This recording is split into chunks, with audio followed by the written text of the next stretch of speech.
आज मी तुम्हाला अगदी गावरान पद्धतीने आणि सोप्या पद्धतीने ना झणझणीत असा पावटा रस्सा भाजी दाखवणार आहे. म्हणजे पावट्याचे जे शेंगा असतात ना त्याची दाण्याची भाजी आज मी तुम्हाला दाखवली. इतकी छान खमंग टेस्टी ही भाजी लागते ना खाता वेळेस.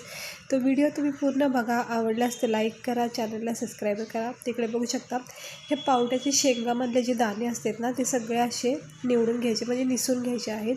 त्याचे दाणे काढून घ्यायचे आणि इथे मी एक मोठा साईजचं बटाटा कट करून घेतले. छोटे छोटे असे छान असे तुकडे केलेले आहेत.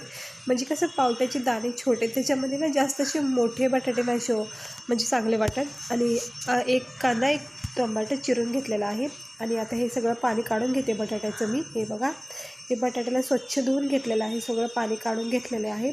आणि आता आपण बोलूया मस्तपैकी पावट्याची झणझणीत अशी रस्सा भाजी. इकडे बघू शकता कढाई ठेवली तापायला. त्याच्यामध्ये आता मी थोडंसं तेल टाकते. तर ही पावट्याची भाजी आहे ना, सकाळी किंवा संध्याकाळी भाजीमध्ये जर काही सुचलं नाही ना, ती ही भाजी तुम्ही नक्की ट्राय करा. खूप भारी लागते खायला, तर इतकी छान टेस्ट आहे ना. तर आता हे तेल जे तापले ना, ह्याच्यामध्ये मी थोडे जिरे टाकून घेतलेत आणि बारीक चिरलेला कांदा टाकून घेते. आणि थोडासा परतून घ्यायचे कांद्याला. जोपर्यंत कांद्याचा कच्चापणा ना नाहीसा होत नाही तोपर्यंत ह्याला परतून घ्यायचं.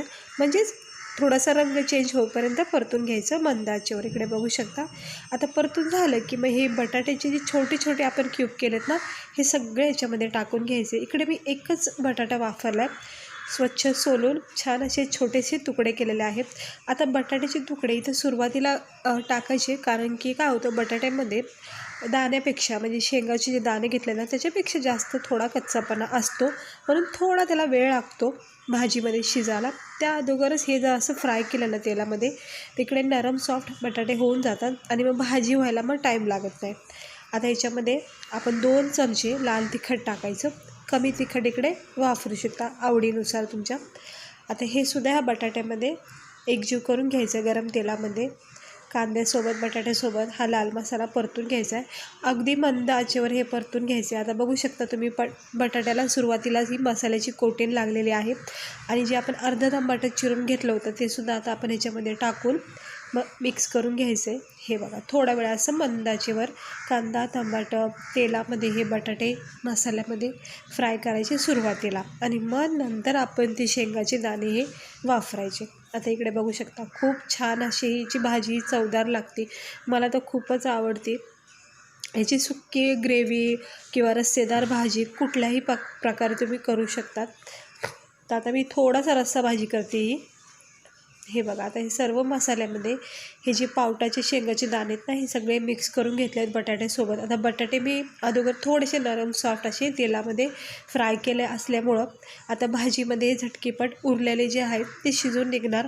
आणि शेंगाचे जे दाणे आहेत ना त्याच्यासोबत ते अगदी व्यवस्थितपणे शिजून निघतील. आता आपण काय करायचे, हे थोडं मिक्स करून झालं की याच्यामध्ये अर्धा 1 चमचा हळद टाकायची.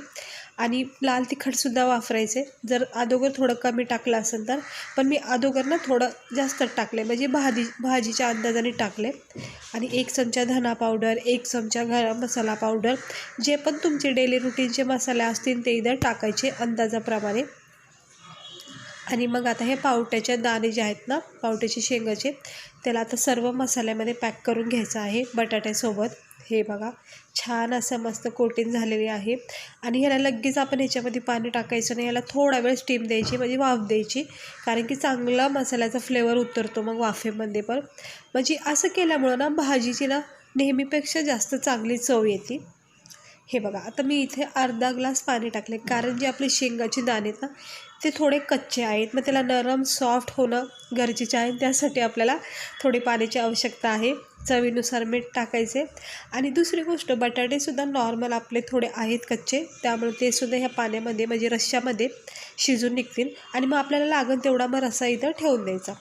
आता बघा, 1 मिनटं झालं, 1-2 मिनटं झालं की लगेच छान अशी उकळी फुटायला सुरुवात होती. आणि तरी बाज असं हे आपलं पावट्याच्या शेंगाचा दाणेचा रस्साचा कालवण म्हणा, याला रस्सा भाजी म्हणा तुम्ही, तयार होत आहे. गावाकडे खूप प्रकारे म्हणजे खूप प्रमाणात हे बनवले जातात असे दाण्याची भाज्या. हे बघा, जे आपण पाणी वापरलं होतं ना ते पूर्णपणे नाहीसे झाले आणि आता आपल्याला एवढी ग्रेव्ही भरपूर आहे. एक 5 मिनटामध्ये ही भाजी तयार होती मंद आचेवर. आणि हे जे दाणे आहेत ना अगदी नरम सॉफ्ट. मंद आचेवर जर गॅस ठेवला आणि झाकण ठेवलं तर वाफेवर इतकी छान स्टीम भेटते ना आणि नरम सॉफ्ट हे शेंगाचे दाणे होऊन जातात. म्हणजे खाता वेळेस ना इतकं भारी लागतं ना. आता मी वरून थोडी कोथिंबीर टाकली आणि गॅस बंद करून घेतलेला आहे आणि थंड करायची आहे थोडा वेळ भाजी आपल्याला. इकडे बघू शकता गॅस बंद केलेला आहे आणि आपली बघा ही पावट्याची शेंगाच्या दाण्याची भाजी बघा किती मस्त झाली आहे. चमचमीत झणझणीत आणि चवदार खमंग अशी ही भाजी लागते खाता वेळेस. टेस्ट खूप भारी आहे, सगळ्यांनाच आवडत असणार आहे मला माहिती आहे. आता इकडे बघू शकता मी प्लेटमध्ये गरमागरम ही भाजी सर्व करते, कारण आता मला जेवायचं आहे. भूक लागली म्हणून चमचमीत चांगलं छान असं हे पावट्याच्या शेंगाचं कालवण केलेलं आहे. तर तुम्ही पण नक्की ट्राय करा. जर भाजीला काय सुचत नसेल आणि काहीतरी चटपटीत खाऊ वाटलं ना तर ही शेंगाच्या दाण्याची भाजी नक्की बनवा. पावट्याच्या शेंगाच्या खूप भारी लागते. इतर शेंगापेक्षा ना ह्याची चव खूप छान लागते. एकदा ट्राय करा सिंपल पद्धतीने. काही असे आपण वेगळे मसाले वापरले नाहीत, पण खूप आवडीने खातात तुम्ही. आणि भाकरीसोबत रोटीसोबत.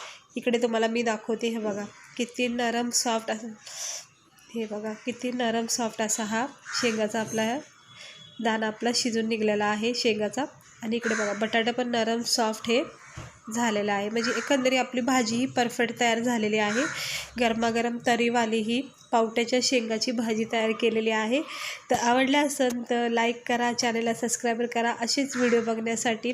आणि आजची ही रेसिपी कशी वाटली तर नक्की सांगा.